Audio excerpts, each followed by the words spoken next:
Hey guys, how we doing and how we feeling today? Okay, so we're gonna talk about Harry Styles' third studio album titled Harry's House, an album that we had to wait more than 2 years for. His first studio album, his first self-titled debut album, Harry Styles, was released actually 5 years ago.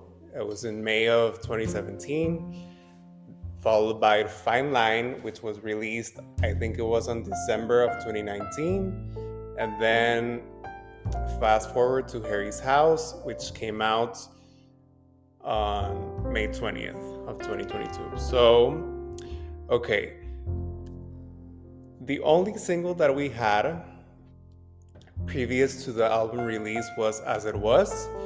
It was a huge hit, as many of you should know by now.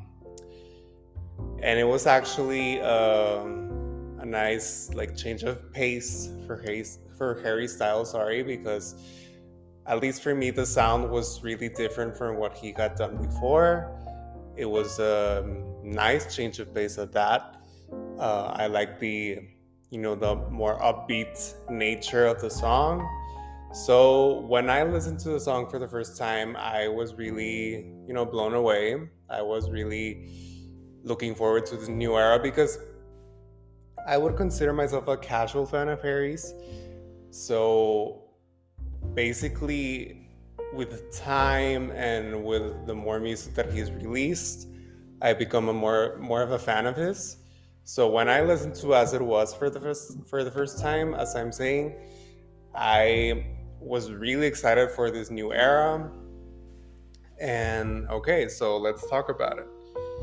Okay, so the album is actually roughly 42 minutes long, and even though it's the album of Harry's that has the most tracks on it. It has 13 tracks.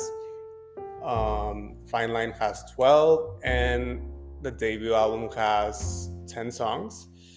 This is not actually his longest album. Fine Line is his longest album by just a few minutes, I think by 4 minutes. Some of its tracks are longer. But yeah, this Harry's House is just 42 minutes long. It's not that long of a listen, so there's that. Okay, so we start out the album with Music for a Sushi Restaurant. And I gotta say, the instrumentation really sets the tone for the album. It really feels like it kicks things off with a bang. What I was saying right now with As It Was, like with the upbeat sound and all. I don't particularly love this song, but it's good for opening the album. It really serves its purpose there. Okay, so then we head on to track number 2, which is titled Late Night Talking. This is one of my highlights on the album. And okay, the song goes on to say, it has lyrics that says stuff like, "It's only been a couple of days and I miss you. We've been doing all this late night talking about anything you want until the morning. Now you're in my life. I can't get you off my mind." And at least for me, he's talking about the honeymoon phase he's experiencing with somebody. When you start dating someone and you want to be with that person like all the time. So you see them one day and then you want to see them the next day, like immediately afterwards. You're talking like over the phone, texting like until the after hours. So, that's like the sort of dynamic that happens in the honeymoon phase of any relationship. So, yeah, I think that's what he's talking about, and pretty relatable, I would say. And okay, then the third song, Grape Juice, followed by As It Was, the lead single. And as I said at the beginning, this song sounds really distinct. Now that we have the whole album, it does sound pretty distinct from the rest of the album. I was hoping and I expected that the album was going to have more of this As It Was vibe and sound. Didn't really turn out to be that way, but I'll get to that in a moment. Um, but we're but As It Was, as a standalone song, it's really catchy, really energetic. It's pretty radio friendly, so I can understand why it was chosen as the first single. It really it really is a song that you like appropriate to start an era with. Um, and talking more about the song, Harry goes on to say things like, in this world, it's just us. You know it's not the same as it was. Answer the phone, Harry, you're no good alone. Why are you sitting at home on the floor? What kind of pills are you on? Ringing the bell and nobody's coming to help. Your daddy lives by himself. He just wants to know that you're well. So, what I take from this song is that, Harry's with somebody, and as the lyrics imply, things are changing, things are taking a downturn perhaps, and Harry's partner is really concerned about him. He's like telling him like, what kind of pills are you on? Like, you're not being yourself. I'm seeing you like you're somewhat off. Your dad's worried about you. So it's like this other person that Harry's seeing is, yeah, they're worried. So they want to make sure that they're doing okay for their sake, and for that person to be more like calm down about the situation. And yeah, I mean, the music video is also really something, really a delight to look at. So yeah, okay, let's move on to Daylight. This song was not, I would say it's one of my least favorite songs sonic wise. As with Grape Juice, track number 3, that song I enjoyed more, but I didn't it didn't like invoke a lot of me, like the lyrics didn't invoke a lot of me to process, to dive into. But Daylight was just not that it for me, like sonic wise, as I'm saying. But anyways, then we go on to track number 6, Little Freak. This has to be my top song on the album, no doubt. Ever since I heard the album for the first time, this song stood out to me the most. Because it really slows things down in a nice way. A change of pace, and it's a minimally produced ballad whose main strength is Harry, his voice. So I love when, I've said before, I love a good ballad, and what I love most about it, it's the emotion, the feelings that the artist evokes. And this song is no exception. I mean, Harry really uses his voice to really differentiate this song from the rest, I would say. And in the song, he goes on to say, I was thinking about who you are, your delicate point of view. I was thinking about you. I'm not worried about where you are or who you will go home to. I'm just thinking about you. So what I take from this song is that Harry, it looks like he's not seeing this person anymore, or they're on a break or something, because he's saying like, I was thinking about you, but I'm not necessarily thinking about what you're doing at the moment or who you're, you know, seeing at the moment. I'm just thinking about you, like you're on my mind, but we're not like that anymore, like we used to be. So go do your own thing, but I still think about you. You're not completely off my mind yet. Okay, then we go to Matilda. This is a song that didn't really caught my eye or my ear at the first time I listened to the album, but upon listening to the album more times, I was really, captivated with the lyrics. Harry goes on to say things like, "Nothing about the way that you were treated ever seems especially alarming until now. So you tie up your hair and you smile like it's no big deal. You can let it go. You can throw a party full of everyone you know and not invite your family because they never showed you love.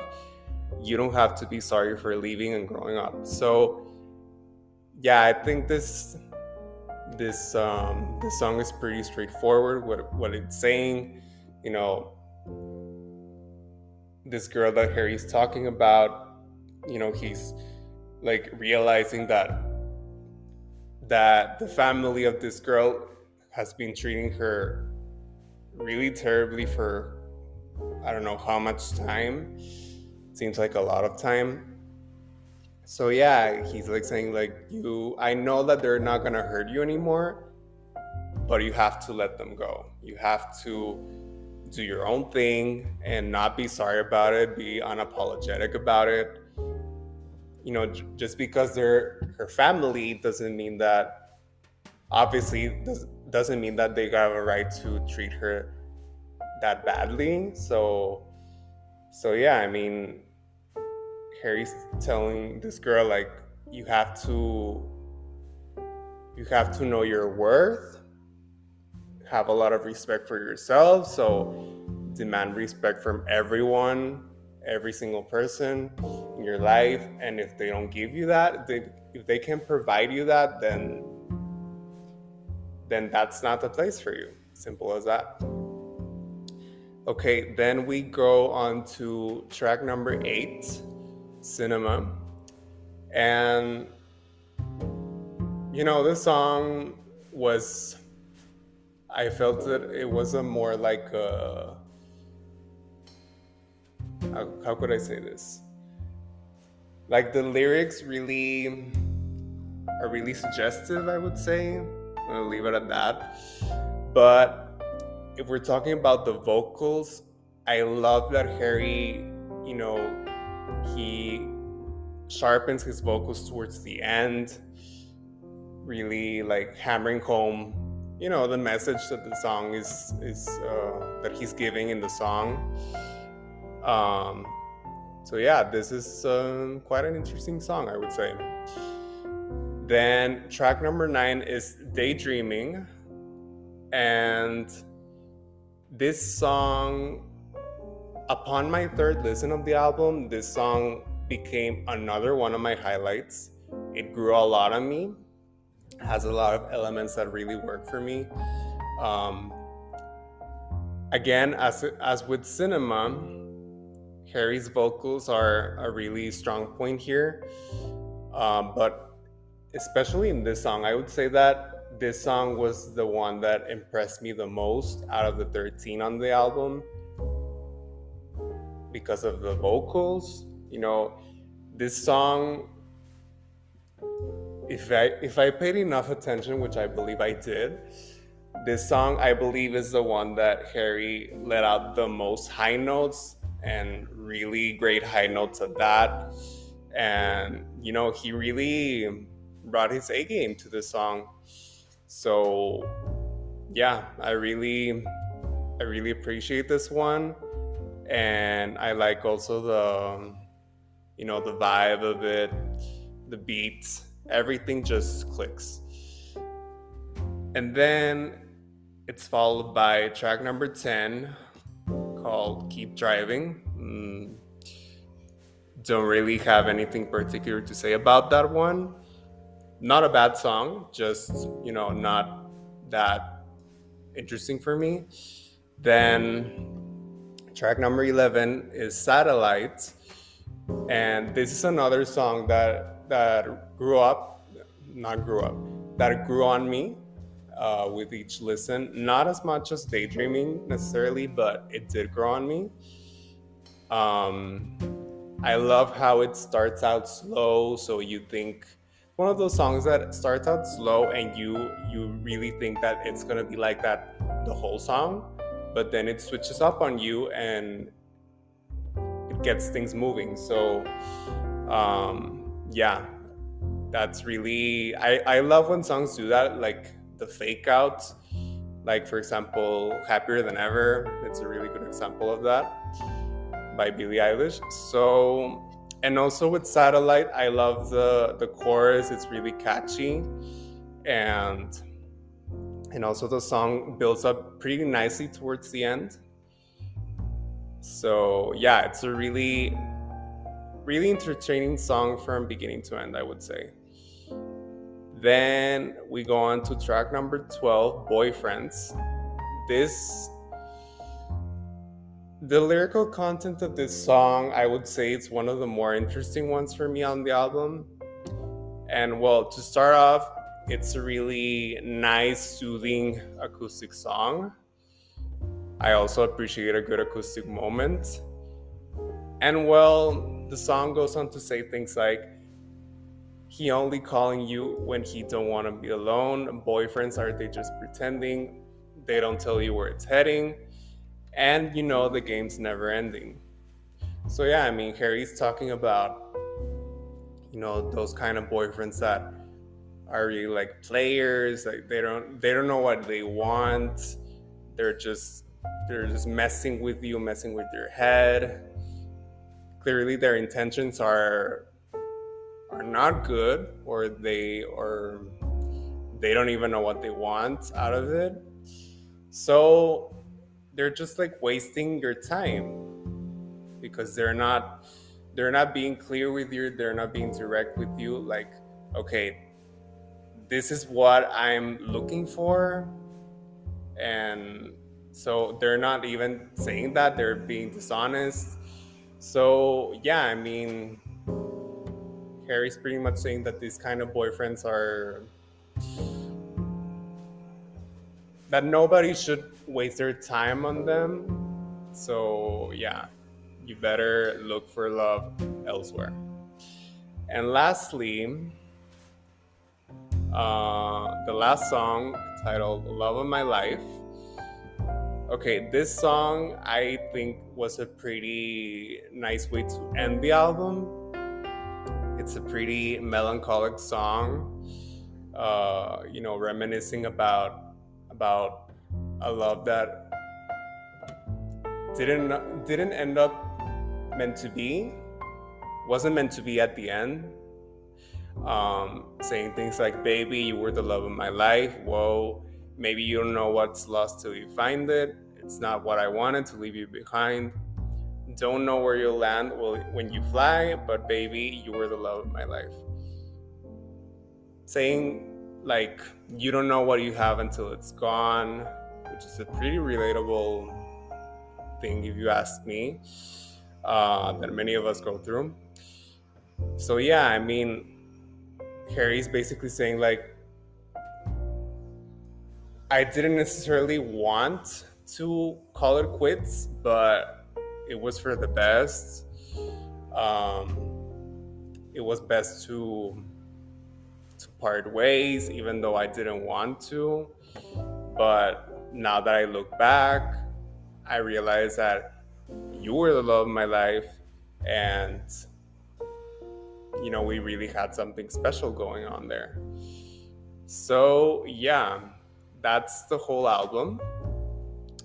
And lastly, I want to say that this song, while I expected more like variation, I don't know if that's the correct word, Um, yeah, more like varied album sonic wise. I did appreciate and I've grown to like what this album is and what it sounds like. But I especially love it lyrically. I love the stories and messages that Harry is telling us. So that's always a strong point for me. And okay, is Harry's House Harry's best album? And I would say no. I firmly believe that Fine Line is Harry's best album. So okay, the his debut album, it was a really solid debut, but I see it as him that he was finding his footing, as a solo artist. It's always hard to, even though he came from One Direction and whatnot, it's always tough to embark on your own solo journey. So, he was finding his place, his sound um, with the first album. I like that he was, delving into more like rock territory, like soft rock territory. And then we go into Fine Line, which for me is the most robust album of his. I would say it sounds more like a mainstream pop album, but with those tracks, Harry really excelled in that area. And yeah, I mean, for me it's the most consistent. It feels more varied sonic wise, and so yeah, it's a pretty enjoyable record. And with Harry's House, it's also a pretty strong album, but as I've been saying, it could have been more varied, with the sound. The lyrics are really strong here, but if there was more, like, I don't know, sub genres that he experimented with, which I gotta say, I really appreciate that Harry has experimented more with this album, with his sound, but it could have been something, more that felt more complete. I don't know. So yeah, with that, I give Harry's House a score of 4.5 out of 5 stars. So yeah, yet again, this is a pretty strong album, but for me, Fine Line still beats it. But yeah, I mean, obviously can't wait to see where Harry goes from here. Right now he's like, well, not like, he's very much at the peak of his career, so let's hope he keeps that momentum going. I know he will. But yeah, guys, before I go, be sure to follow Pop and Bop on Instagram at Pop and Bop for daily content. And yeah, that was my review for Harry's House by Harry Styles. This has been Pop and Bop. I'm Emilio Fernandez, and thank you for listening. See you next time.